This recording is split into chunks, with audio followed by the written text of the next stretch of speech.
sunk an enemy destroyer.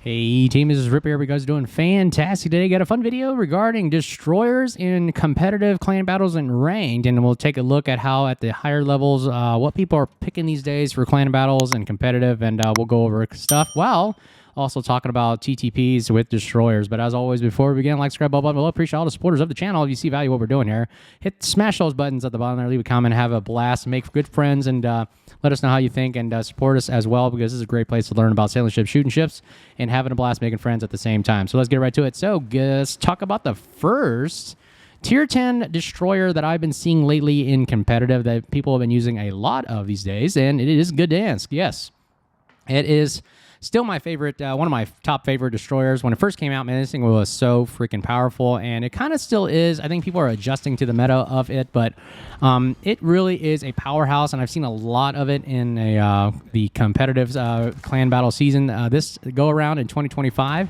and it's been very, very powerful. As you can see, we're engaging a Z52 here, noticing that we're not going into a 6-kilometer hydro range. Knowing that right there will help you out a bunch, and that's why I always encourage you guys when before you begin any engagement, hit the tab, look at the lineup. And I also have the mod where it shows the lineup consistently, so I can see what they have. I also have their concealments and any kind of radar threat that pops up on the side. Those are the kind of basic pieces of information I really use as a destroyer player, because it helps me modify my tactics and techniques in my positioning in order for me not to be caught in a bad situation.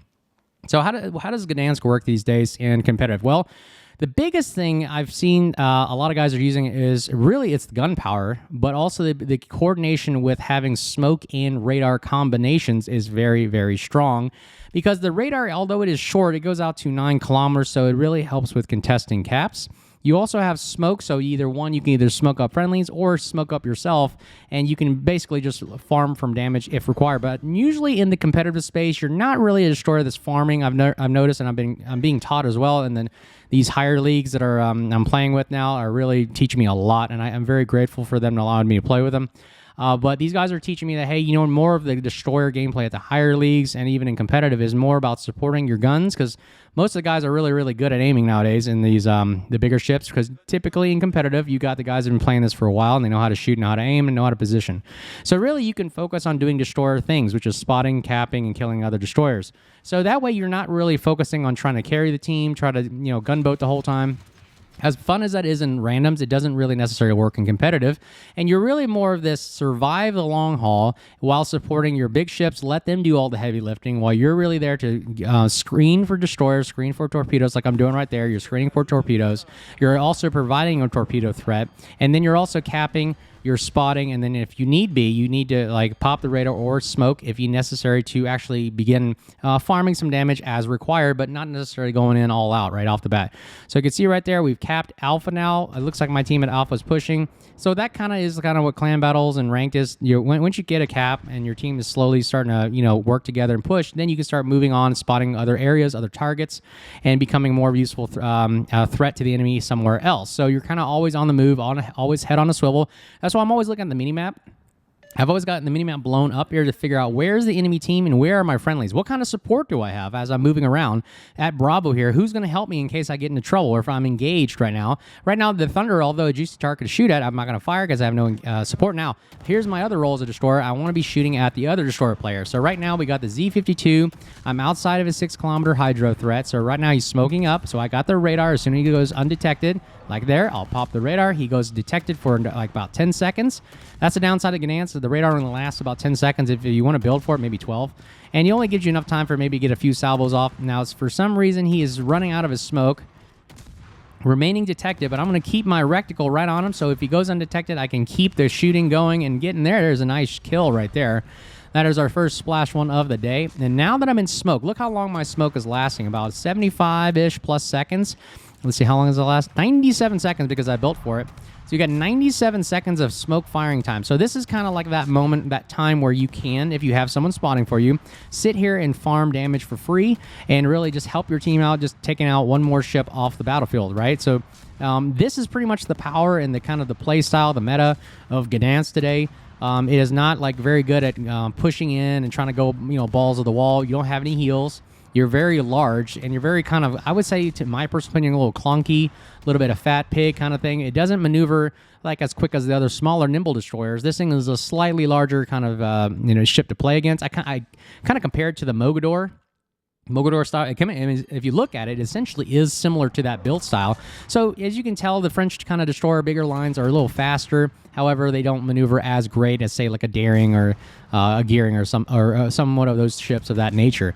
But right here, it's really good at one thing, and that is just farming from smoke. And that's really all you can do. Once the moment calls for it. So as you can see right here, just trying to start another fire. Now Thunder is smoking down. Or I'm sorry, getting focused down, and there we go. We get another kill right there. The guns are okay. They're pretty decent. 3.2 second reload is bearable. I don't have to build into AFT or Fearless Brawler because normally most of the time you're farming from smoke, and I would rather have the extra.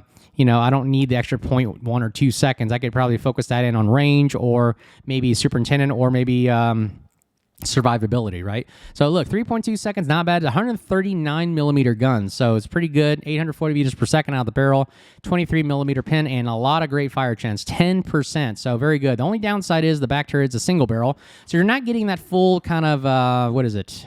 Kleber Mogador style 4-gun kind of platform where you get 4 guns firing double barrels each. I think they might think it's too overpowered, high DPM if you get that extra barrel for some reason, whatever. But anyways, look, I love the speed though. If you take a look at the speed, it gets up to 43 point something knots, and if you get the engine boost going, another plus 8%, so you're getting about 46 knots.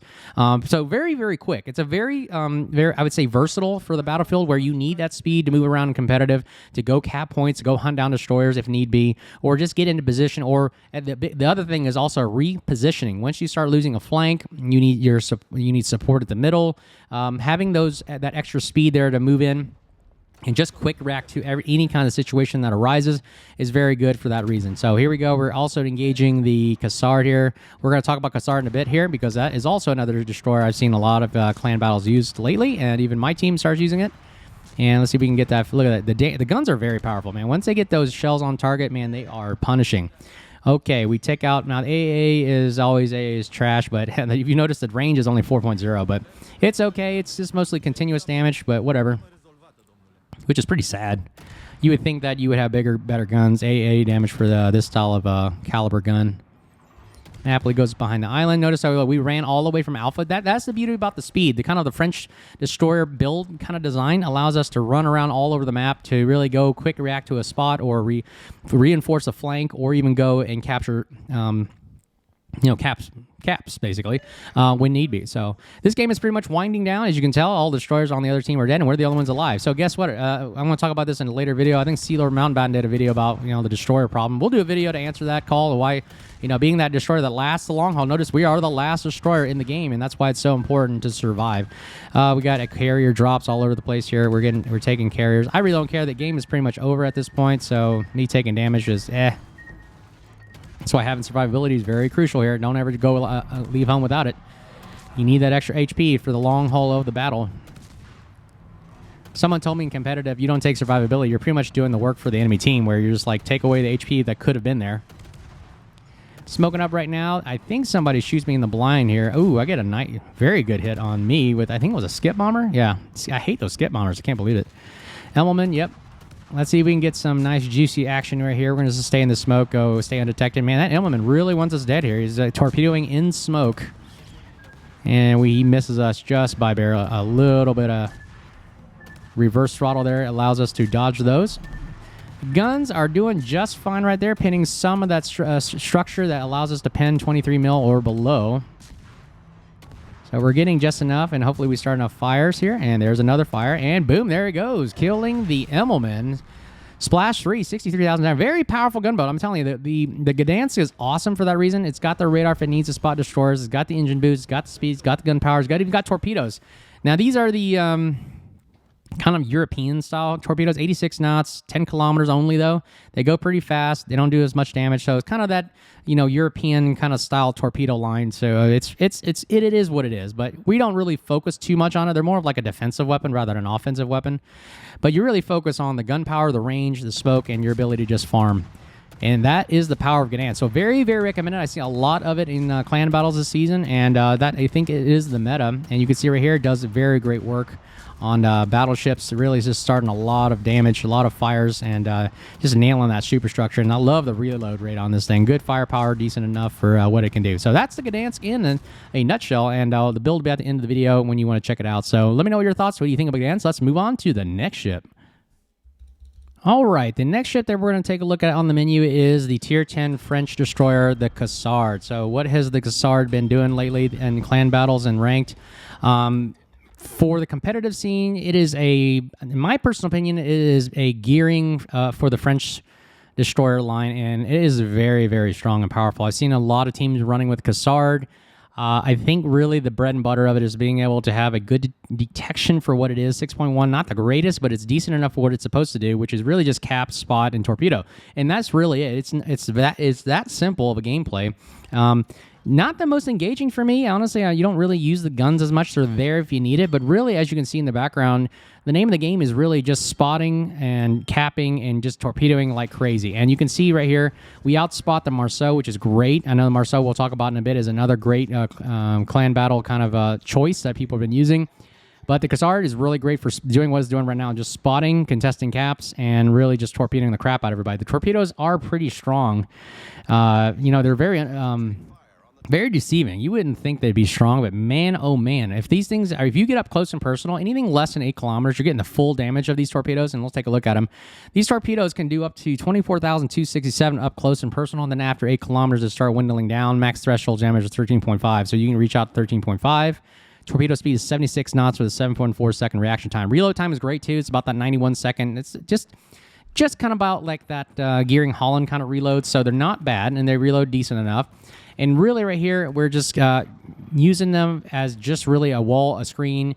I see a lot of teams running with them, just, really tormenting a lot of the battleships and the cruisers. And sometimes you may get an unsuspecting destroyer to hit one of them randomly, because, they are going quick, and they are sometimes very... undetectable. They just come out of nowhere. They are strong and powerful. When they hit you, they hit like a truck, man. I'm telling you, these are some strong torpedoes.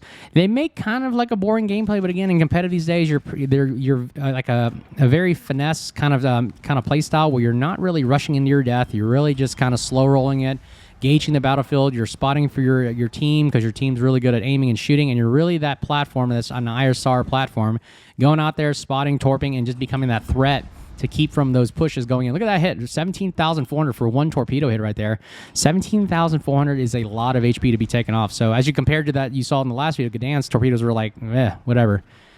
And there we go. So we did our job. We capped. Now the carrier is going to harass the crap out of us here. Now we don't have the greatest AA, but AAs, like I said, is always trash. So it doesn't really matter what you're playing. Look at that. We're getting in the age of carriers is really difficult to play. Destroyers with carriers just hunting you down constantly.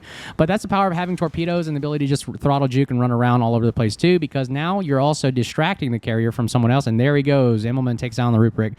So yeah, us tormenting that Ruprecht right there was the name of the game. That's really what you're doing in competitive, where you're just constantly launching torpedo after torpedo after torpedo spreads, and they are just killing the crap out of the the pushes, like battleship wise, cruiser wise, and so forth. The engine boost is also great. Notice that our constant speed here is about 36 knots.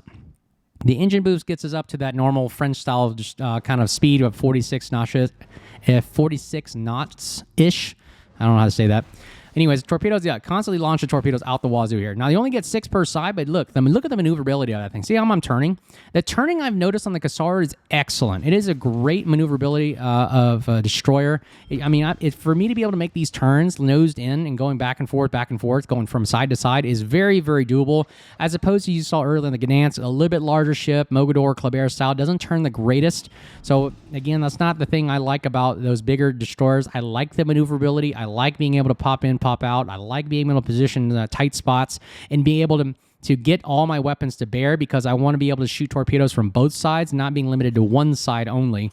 And that's the downside of having Cassard, having 2 sets of torpedoes on each side. You get a little bit more versatility, more ammo racks, but you got to position your ship constantly to be able to bring these weapon systems to bear. So Oregon right here, trying to nose in. And look, we're just constantly just launching torpedo after torpedo spray, which he got to keep him on his toes. And let's see, we get that torpedo right there. One lucky torpedo, that's enough to knock out an Oregon. But look at this turning radius. Look at that. I almost hit this island, but no. Look at the ability to turn right there on a dime and just be able to make that turn as opposed to some other destroyers wouldn't be able to do that. But that is also power. Here's engine boost going on right now. Look at that speed and acceleration right there, up to 6 notches, and this is where he gets you into position and get out of positions very, very quickly.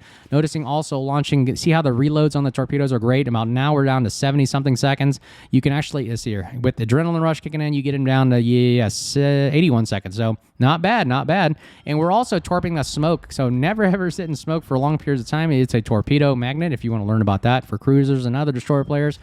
But right here, what are we doing? We're really contesting the cap. We're launching torpedoes constantly. We outspot the Minotaur, and we know he's a smoke, so we're not worried about his radar threat. He's not a radar mino. So we're just really just going to sit here, contest the cap. Again, this is why Cassard is very, very strong. We can reverse into it. We got torpedo threats. And we haven't really used the guns all that much, right? We're really just doing this whole spotting. Look, we get another torpedo hit. He's now flooding. We get another salvo off into him right now while the other rack on the other side is going. And look, this is our job. We're here to spot the enemy because you can't hit what you can't see, right? Here comes a shot, and ooh, look at that. Nice Citadel shot from, I believe it was the main.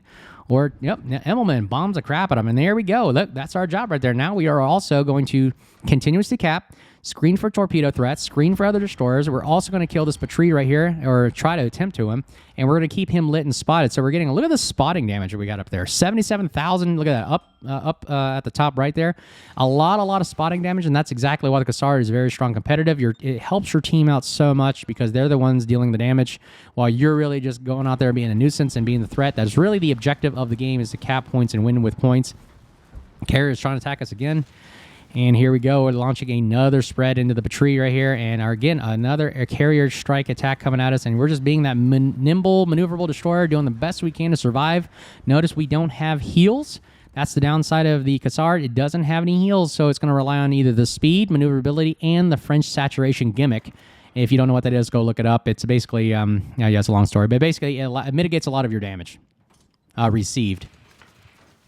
Okay, again, we're just speeding up the video here. Just a lot of it's just kind of boring sailing. Let's see here. We'll just drive. We've capped Bravo. We've taken Charlie. And now our last spot is to take Alpha. And that will win the game for us right there with WinCon. So, ooh, missed it by barely right there, Patrie. And, ooh, where's the carry up here? Oh, there he is. There's the Midway. And this is another bread and butter of the Cassard. If all goes, bad, poorly here, if push comes to shove, and you really have to win the game, you don't really necessarily have to ram. You can actually do the YOLO run and just go straight in on a carrier. And this is kind of how I do it with the Cassard. Notice that he's full HP. Now, it's 71,000, but guess what? Anything less than 8 kilometers, these torpedoes hit you like a Mack truck doing full max damage. So just take a look at what just 6 torpedoes can really do to this 71,000 Midway right here. And notice that we're just going to push straight forward. It's a little too late for him. By the time he launches his airplanes at us, they'll probably be dead. He'll probably be dead anyway. So notice we caught him off guard with a 6.1 detect. It just takes us a few more, 1 minute or so just to drive into him. And that's just enough for us to get a good run on him. Like right there, just waiting to get that nice broadside. And then we launch 6 torpedoes right into him. And boom, look at that. Look at all that damage. We got 6 torpedo hits, and that was enough to get a 77,000 carrier off the game. So there it is. There we've eliminated everybody over here, carrier included, and now we're just going to cap, and all we have is a Cerberus. Maybe we'll get a nice shot on the Cerberus here. Yep, doing our job as a destroyer player, capping and spotting, and now we'll torpedo. Notice the torpedoes are reloading very quickly now, 78 seconds here, and we'll launch one more right into them right there. And now we'll actually show you what the guns look like. Again, this is why the guns are not the strongest suit. I'll wait till he gets down to about 10k health because the guns are very, very slow to reload. Only 3-second reload, and they're just like kind of like Marceau guns, but not necessarily that case. They do start fires, but you know what? It's okay. Look at that. That's the damage there. They non-pins, and we might get this last torpedo hit, and there it is, a final torpedo on the rear. Again, the bread and butter of this thing is the torpedoes. This is the gearing of the French destroyer line. And man, oh man, it is powerful. A definitely great pick. I've seen a lot of teams running it in competitive, and pretty damn strong for what it does. So that's the Cassard nutshell build will be in the video. Let's take a look at another destroyer. 122,000, by the way. That's pretty awesome.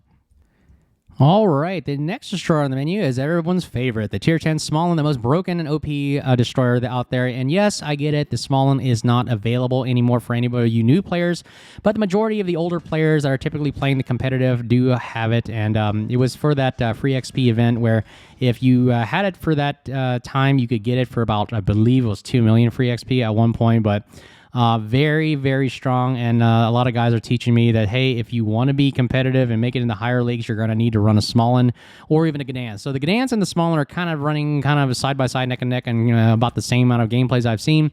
The power of the gimmick is really the guns and the radar. The ability to have that radar threat and the guns is just really a very vital role to eliminate other destroyers, and also at the end game being able to pump out that much DPM to really dish out damage and win the game at the end.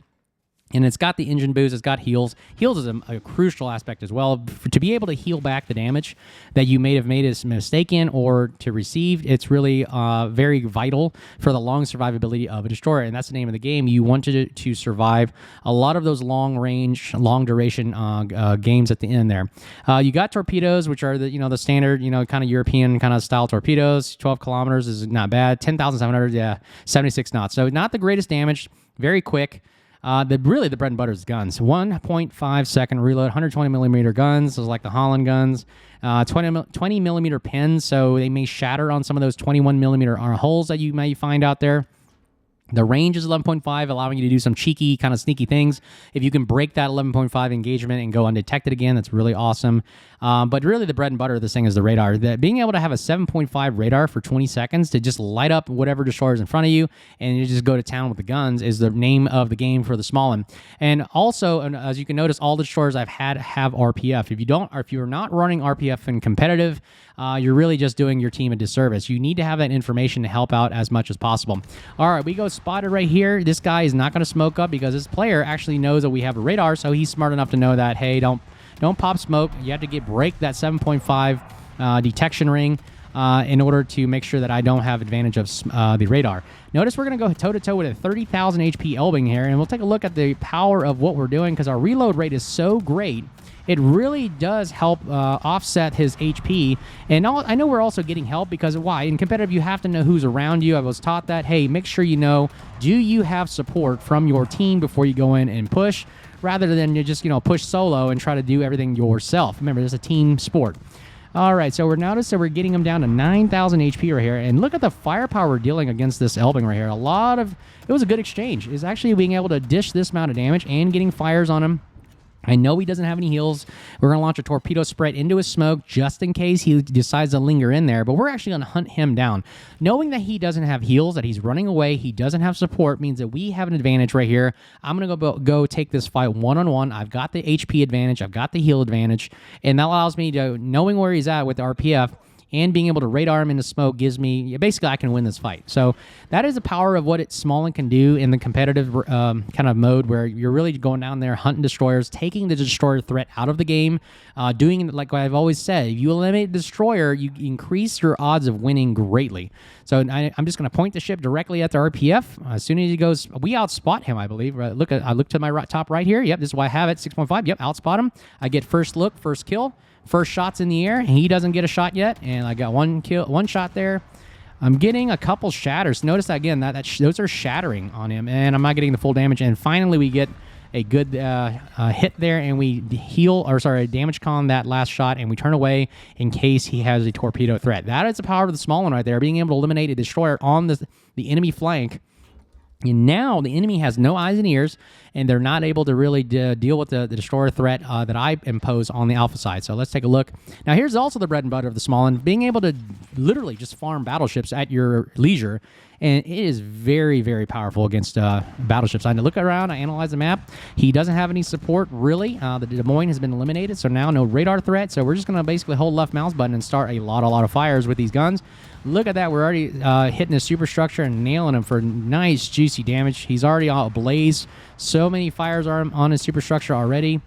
We're also getting fired at, so that you notice the exclamation points going off. So I'm going to pop the engine boost and this basically throttle juke back and forth. And just being able to just avoid those shots right there. And we get the Des Moines gets that burn kill. And now we're going to look at the Patrie. Let's take a look at what he's looking at. Okay, his guns are not aiming at us yet. So notice somebody's firing at us. Don't know what that is. So the exclamation point's going crazy. But we're going to throttle juke. We're going to keep the engine boost on. Oh, yep, Patrie just fired at us. We're going to let the engine boost run, take our speed up, and the shells go kind of behind us right there. That's the power of engine boost. And we're just going to take this time that he's reloading his guns, firing as much as we can. Sorry, we hit the organ there. Didn't mean to do that. And we're just going to sit and continuously fire and see if we can get another fire going on the Patrie right here while Oregon is shooting at him. Yeah, 1.3 second reload. Absolutely bonkers, man. Having a 1.3 second, I wish all destroyers had that. Unfortunately, it'd be overpowered for everything. That's why Smaland's so freaking broken. It's got that firepower that just really is hard to deal with. And it starts a lot of fires. If I can just get this aiming correctly. Sometimes these shells a little lofty and lofty, so it's kind of wonky shots here. I can get some superstructure damage. Yeah, there's another fire going on right there. Notice I'm just struggling sometimes. I mean, the range is not, crazy. It's not like I'm reaching out to like 11 or 12, and he fires at us with his rear turret. And right there, yeah, see, I'm just trying to walk the shells on, but man, it's proving sometimes difficult with the aiming these days. Somebody's firing at me, but it's okay. I'm trying to kill this Patrie, take him off the game. It'll help my organ out a lot.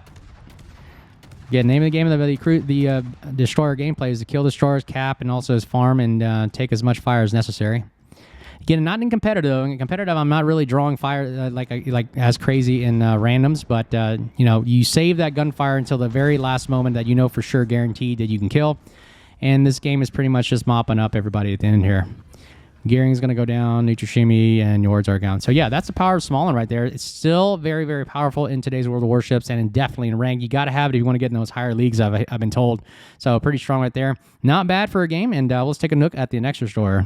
All right, so our next destroyer is, as you guessed it, another broken kind of... no one would say not necessarily OP, but people think it is OP, and I still think it's still killable, but doable. But the Marceau, Tier 10 French destroyer gunboat, definitely powerful and competitive, even ranked. And man, it is freaking powerful and necessary. I've seen a lot of people picking it, and it really serves the gunboat, fast speedboat kind of role where you need to get, if you need someone to get somewhere real fast, Marceau is what you pick.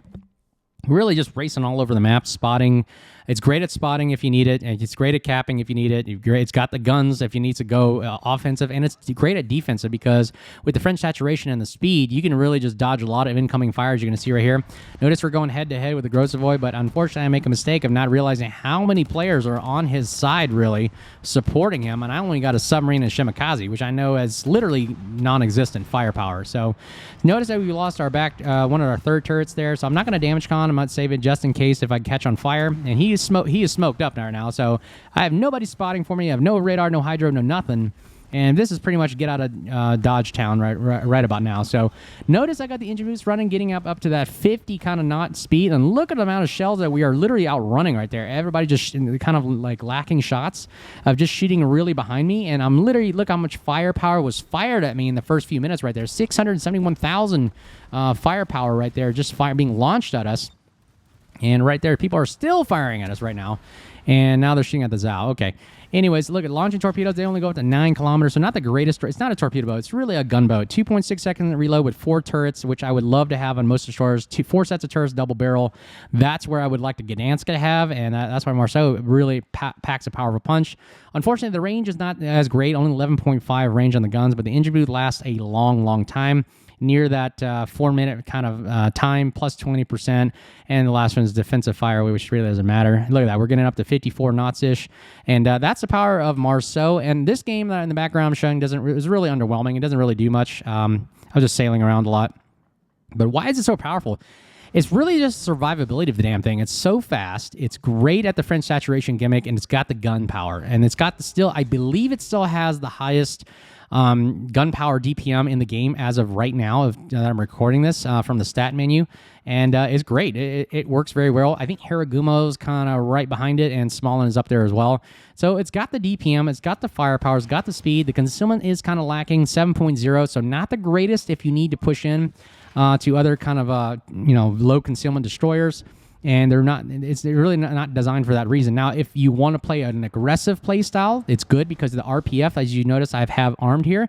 It allows you to hunt down destroyers with the engine boost, really just to run them down, and you really just push their smoke, push them right into them, and just using the superior firepower and survivability of the Marceau allows you to take that one-on-one fight with the destroyers if they don't lack support.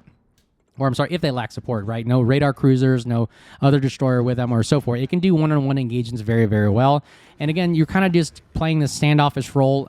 You're not really farming in competitive. You're not really sitting there because you don't have smoke. You have no concealment. And you're really just going like a loose cannon. You're running around just throttle juking or just pure speed dodging a lot of the incoming fire, and that's really all you got. So it requires a little bit of, I would say, patience and being able to use your ship smartly as opposed to throwing it away. And we're getting engaged by the Hariguma, which also has superior DPM and firepower, so we're not going to mess around with that. We're going to run away. Notice right there, turning ability and the speed is like allowing us to get away and disengage from a fight we can choose and pick at our will. And I like that with the Marceau a lot because it allows you to make those engagements and decide whether or not you want to continue this fight or not. Notice, again, people firing at us all crazy, and we're dodging like crazy here. We already passed the 1 million potential damage right there with that Libertad shot right there. So, again, a very, very annoying destroyer for that regard. And, again, it allows you to go in and cap these, these spots very, very quickly and efficiently and effectively.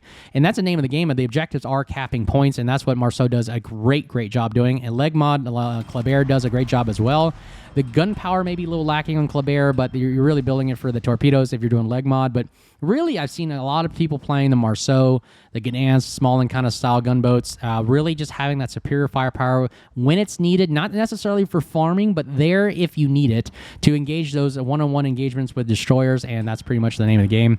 We're capping Bravo right here. They're Des Moines AFK, and here we go. Now we're shooting at Hariguma over here, helping our buddies out. And just look at the amount of firepower we can dish right there. And the guns are amazing. I love the close engagements with the Marceau. Very, very strong firepower. And the low range of the guns allows us to go undetected very quickly because the plume isn't as big. We're pretty much going to die right here after the Stalingrad radars us, but we're pretty much, we were going to be caught in the open with the Libertad anyways.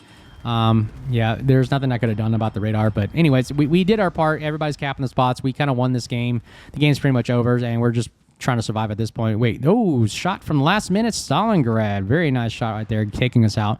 But that's the Marceau in a nutshell. Let me know your thoughts on Marceau. It's very, very strong, and we'll have a bonus feature here. I have to do an honorable mention at the last and final ship that we're going to talk about in competitive that I've seen a lot of, and we'll talk about it after this game right here. And the build for Marceau, again, will be at the end of the video. We win this battle right here. Didn't do much damage, but again, we were more or less just really defending and capturing. Notice we lost our flank, but again, we were able to come back and just overwhelm and cap the spots and win the game outright. Let's take a look at the final honorable mention in the next video here. All right, our final ship, and yeah, I know, that's not what you're thinking. You're probably thinking this right now. Hey, Ripper, that's not a destroyer. That's a cruiser, and absolutely, it is the Svea, a cruiser, but it plays like a destroyer, in my personal opinion, the way I play it. This thing is a powerhouse I've seen lately in clan battles and competitive. It is literally, I would say, a cruiser/destroyer in that regard because, I mean, this is what Ragnar would be if you added another turret. It is freaking powerful. The only downside is now you have a citadel. So that I've been blapped by Vermonts, like literally Vermont from across the map blapping me and just deleting me from the game. But again, for competitive, this thing works amazingly. It's got the firepower. Look at that. I mean, we got 3 turrets with what the front turret has a triple barrel. And these are Ragnar guns, basically. 152 millimeters, 900 meters per second, 2,200 damage, 11% fire, and they pin 30 millimeters. So it does everything you need for the competitive kind of game against battleships, against cruisers, bullies, destroyers. It does everything you would like a destroyer player to have and do, but it operates as if it's a cruiser. It's got great AP if you need it, just like Ragnar guns. It's got the torpedoes that go out to 13.5, and the reload time is 70, so you can't, negate these torpedoes and their threat. Even though they only do 10,700 damage like the talk about Gdansk style, this essentially is like a Ragnar Gdansk combo here. 86 knots like the standard we talked about. It even has the ASW airstrike gimmick, so if you need to do depth charges for randoms or something like that, that's fine, but not for competitive. There's no submarines, but it's there. It's got heals. It's got a great heal. A heal that literally brings your ship back to life if you need it. Here is the bread and butter, the smoke radar combo. Now, these smokes are the quick, short burst smoke generator consumables that you get on the Daring and the, what was the other destroyer I've been playing with that I just talked about it? The Z42. So these quick burst short smokes, you get a lot of them too. You got 7 of them. And you got the 9-kilometer radar. We talked about the Gdansk, but they last a little bit longer now. It's a little bit more manageable. 19.8 seconds if you build for it. And you got engine boost. So you literally got everything going for you here. And you're playing like you're a little destroyer. The concealment is also great because your concealment is just right outside your radar. So you're 9.1 concealment, but you have a 9.0 radar. So as soon as you get detected, boom, pop your radar, pop your smoke. You now go undetected. You now have a radar going, and now you're just bullying the destroyers. You're literally supporting your destroyer player, but you're also supporting the bulk of the force right there because you're like you got the guns, you got the firepower, and you've got everything going for you that you would need in a perfect destroyer. I would love to have all these consumables. That'd be amazing, right? So just having this ability to being able to do all of these things. This is like short of Gdansk. It just doesn't have a heal in the Gdansk, right? But this has got the heal, and you got everything that Gdansk has. And even if Gdansk had the short burst smoke generators, man, that thing would be overpowered. All right, so we got torpedoes. Look, we can launch torpedoes right there. We've got the ability to bully the Shimakaze if we need to later. Notice, again, I have to remind you not to sit in the smoke too long because it's a torpedo magnet. But I noticed the Shimakaze launched his entire spread, his shot his load right all over in front of us and totally whiffed it. So we can stay in the smoke a little bit longer because I don't think there's another torpedo threat in the game in our area. So we can sit here and just burn down the Palmer. And look what we're doing. Literally, almost single-handedly, we are burning down and taking out this Palmer. And it's because of the guns. Really, the guns are another set of Ragnar guns for me, and I love it. The fact that you can be able to do this kind of damage yourself, and you can sit and smoke, and you can burn and pen 30 mil, which is great. And look at this right here, and he goes down. There it is. And now that guy goes down. And now we also have our engine boost, so we can, literally engage it and get out of dodge. It gets up to 46 knots, I believe. Let's take a look at the speed of this thing. Yeah, look at this thing. 44 knots? Good Lord, in a cruiser. Okay, now we have RPF as well. Very crucial to have. Information is key. Intelligence, surveillance, reconnaissance, right? We also have the threat of the Shimakaze. I know he's right there. So as soon as we detected, boom, pop that radar, and he is spotted now for the next 20 seconds. And unfortunately, he's smart enough to know go behind the island, but that's okay. We are also going to go behind the island, so I know his torpedo threat's not there, and he's still reversing too much, and now we're going to get a nice shot on him right there. Look at that, 1,400 damage right off the bat off him right there, and another 2,800 damage. These guns are powerful. I'm telling you, that Svea's got everything you want it to have. It is super, super darn powerful. All right, we're going to turn back around. Now, the only downside of C is the maneuverability. Of course, it maneuvers like a cruiser, so you got to be very, very careful when you're positioning this thing around, not to be caught in the open, full speed. I normally keep the throttle at 3/4 so I can pop the smoke in time if I can. I don't want to get a citadel hit. All right, we go spotter right here, and luckily we're inside the detection range of the Shimakaze. That's okay. He goes undetected. Meanwhile, he is still detected for a second there. We're going to see all those guns firing. And now, there's that torpedo threat. Always nose into a Shimakaze. You never know when he's going to fire torpedoes. Radar is coming off cooldown at 3 seconds here. And here we go. Pop it. And this is a dead Shimakaze right here because it goes out to 9 kilometers and he cannot escape it. And unfortunately, it'll be end of his demise. Boom, right there. Splash one. That's how we kill destroyers right in the Svea. Very, very strong destroyer killer for the flank, and nope, we take a lot of damage, but look at that heal. That heal can literally bring your ship back to life, and is very, very strong and very annoying to play against. I'm telling you this, Svea will tank a lot of damage. That's why it's a very crucial to have in today's competitive, because being able to tank this amount of damage and destruction allows your team to really mitigate the damage and avoid those shots. So we're going to go ahead and run away. Actually, a nose-in battleship is very good for us with these Ragnar-style guns. We're basically going to farm damage and take out a 56,000 Yumahari. I don't know how to pronounce that. Again, we're going to pin a lot of damage on him right there. See, the guns are great at pinning his area of superstructure area right there. And let's see if we can get a fire going. And there's a fire right there. See, again, this thing deals so much damage. It's so annoying. All right, let's see. What can we do to help out our team? We'll see if we can take out a Napoli that's off by himself. Right here. Let's see how the guns do against a Napoli here. Kind of almost 3/4 broadside here. Yep, 1,800 damage is great. We'll take it. Yeah, I just love the guns on this thing. I mean, I like the Ragnar. Unfortunately, Ragnar's not as great for competitive. I haven't seen many Ragnars being played in competitive, but Svea, for some reason, is being played a lot. So I've noticed a lot of Svea players out there. So I think maybe it's trying to become the meta. That it's not. It's trying to make a Ragnar better. Or essentially it is a better Ragnar because it's got torpedoes, you got smoke, and, you know, way more heals.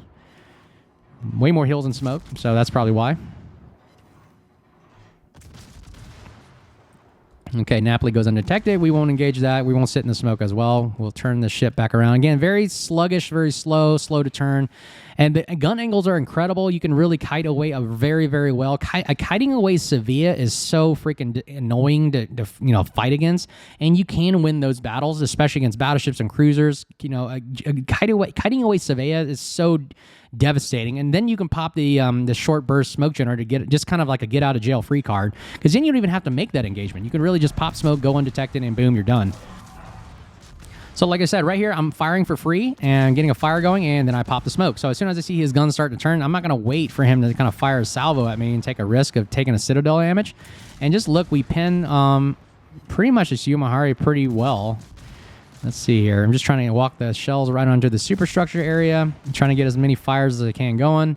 Notice we're up to 120,000 damage right here. That's all. This is a great damage farmer. I mean, just sitting in smoke and just going to town. That's why it's so powerful. So yeah. All right, Amagi's coming up here. Notice that he is also kiting away. So we're going to see if we can start a fire on him. All right, we go undetected for a second, but nope. Now let's see if we can farm this Yumari out. I'm trying to zoom in and out on the camera. I just can't see behind this island, but I should be able to get one more fire going on him. That's the name of the game, man. This thing starts fires like crazy.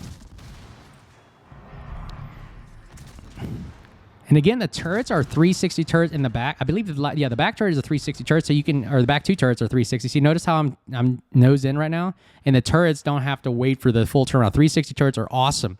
Again, a great pusher for Svea. You can literally nose in, go high angles, and then all of a sudden, and look at these torpedo angles. Awesome, very manageable.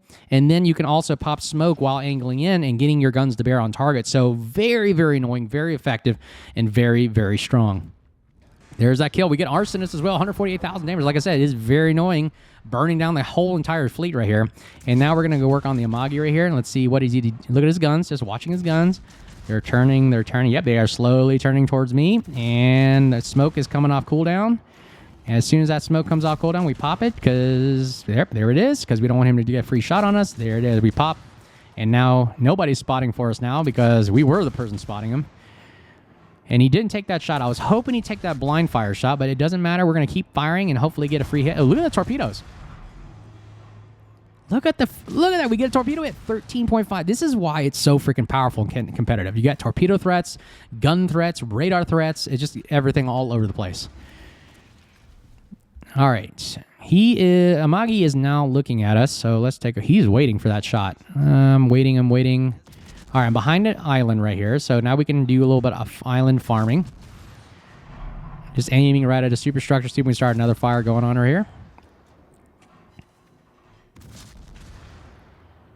It may not be the most, I would say, engaging. I mean, it's engaging to me.